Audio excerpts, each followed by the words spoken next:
আমার কাছে 3 লাখ টাকা আছে, আমি জাকাত রূপার মূল্য ধরে দিব নাকি স্বর্ণের মূল্য দিব? স্বর্ণ বা রূপার সাথে সম্পর্ক না। 3 লাখ টাকা যদি আপনার থাকে 1 বছর, তাহলে আপনি 2.5% দিয়ে দিবেন।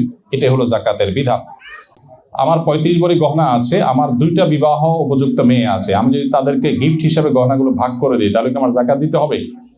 এটা বেশ চালাকি অনেকেই করেন, যে 35 ভরির জাকাত দিতে হলে অনেক টাকা দিতে হবে, তাহলে আমি ভাগযোগ করে দিলাম, সেক্ষেত্রে জাকাত আসবে না। সেক্ষেত্রে আপনার 35 ভরি আপনি কয়জনকে দিবেন বললেন? 2টাকেই। 2টা মেয়েকে দিলে তো তাদের উপরে 12.5 কত আসবে? 17.5 করে। তো 17.5 ভরি করলে তাদেরও তো জাকাত আসবে, একই কথা। বরং আপনি যেটা করতে পারেন সেটা হলো যে 7 ভরি করে দিলেন, কারণ 7.5 ভরি নিচে জাকাত আসে না, তাহলে 7 14 ভরি, এটা জাকাত থেকে সেভ হয়ে গেল। কিন্তু এটা কি আমাদের আলামত যে জাকাত থেকে বাঁচার জন্য চেষ্টা করবেন। আর জাকাত দিতে পারলে তো সৌভাগ্যের ব্যাপার, সমস্যাটা কোথায়?